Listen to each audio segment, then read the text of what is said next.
ಅದು ಕೈಯಲ್ಲಿರ್ತದೆ, ಹೋಗಿ ಅವ್ರ ಕೈ ಕೊಡಲಿ ಅಂತ ಕರಲ್ಲ, ಆದರೆ ಹೆಸರು ಇರ್ತದಲ್ಲ ಅದು ಅದೇ ಇರೋದು ಅನ್ನೋದು ಸ್ಪಷ್ಟ ಹೇಳ್ಯದ.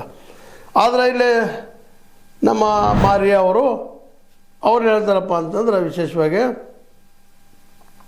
ವೆನೆಜುಲಾದ ಸ್ವಾತಂತ್ರ್ಯಕ್ಕಾಗಿ ಗಟ್ಟಿ ನಿರ್ಧಾರವನ್ನು ಕೈಗೊಂಡ ಟ್ರಂಪ್ ಅವರಿಗೆ ಅಲ್ಲಿನ ನಾಗರಿಕರ ಪರವಾಗಿ ನಾನು ಗೌರವ ಸಲ್ಲಿಸಿದ್ದೇನೆ. ಟ್ರಂಪ್ ಅವರ ಧೈರ್ಯವನ್ನು ವೆನೆಜುಲಾದ ನಾಗರಿಕರು ಎಂದಿಗೂ ಮರೆಯುವುದಿಲ್ಲ ಅಂತ ಹೇಳಿಕೊಟ್ಟಿದ್ದಾರೆ. ಅಲ್ಲಿ ಜನರಿಗೆ ಬೇಕಾಗಿರ್ಬೋದು ಇಲ್ಲಂತೂ ನಾ ಹೇಳೋದಿಲ್ಲ ಅದನ್ನು, ಆದರೆ ಅಲ್ಲಿ ಜನನ ಅದನ್ನು ಬಂದ್ ಮಾಡಬೇಕಾಗಿತ್ತಲ್ಲ. ಈ ಒಂದು ಮಚೋದಾ ಅವರನ್ನು ನಾಯಕನಾಗಿ ಆಯ್ಕೆ ಮಾಡ್ಕೋಬೇಕಾಗಿತ್ತು. ಆದರೆ ಭಯದಿಂದನೂ ಮತ್ತೆ ಕಾರಣಕ್ಕೂ ಅದು ಆಗಿಲ್ಲ ಅನ್ನೋದು ಒಪ್ಪಿಕೊಳ್ಳು. ಆದರೆ ಒಂದೇ ಕಾರಣಕ್ಕೆ ಇವತ್ತು ಇಡೀ ಜಗತ್ತಿನ ಅನೇಕ ಡಿಕ್ಟೇಟರ್ ದೇಶಗಳಿದ್ದಾವೆ, ಅವೆಲ್ಲ ಬಂದ್ ಮಾಡೋಕ್ಕೆ ಸಾಧ್ಯದನೆ ಇವ್ರಿಗೆ, ನಮ್ಮ ಟ್ರಂಪ್ ಅವ್ರಿಗೆ. ಅಲ್ಲಿ ಹೋಗಿ ಅಧ್ಯಕ್ಷರನ್ನು ಮತ್ತೆ ಯಾರನ್ನೋ ಪ್ರಧಾನಿನೋ ಎದು ಅಂತಂದು ಅಮೆರಿಕದ ಜೈಲುಗಳು ಹಾಕ್ಲಿಕ್ಕೆ ಸಾಧ್ಯದನ?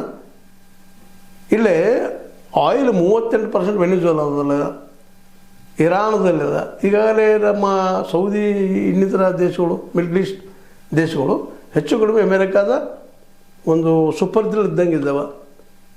ಇಂಥ ಒಂದು ಪ್ರಸಂಗದಲ್ಲಿ ಇನ್ನುಳಿದ ಬಡ ದೇಶ ಸಾಕಷ್ಟು ಡಿಕ್ಟೇಟರ್ ಇದ್ದಾರೆ, ಅವ್ರು ಬಂದ್ ಮಾಡ್ಲಿಕ್ಕೆ ಹೋಗ್ತಾರೆ ಇವರು. ಯಾಕಂದರೆ ಇಲ್ಲೇ ನೋಬೆಲ್ ಶಾಂತಿ ಬಹುಮಾನವನ್ನು ಆ ಪದಕನ್ನು ಹಸ್ತಾಂತರಿಸಿ ಅದನ್ನು ಅವರು ನೋಬೆಲ್ ಪುರಸ್ಕೃತರು ಅನ್ನುವಂಥ ಒಂದು ವಾತಾವರಣ ಕ್ರಿಯೇಟ್ ಮಾಡುವಂಥದ್ದು.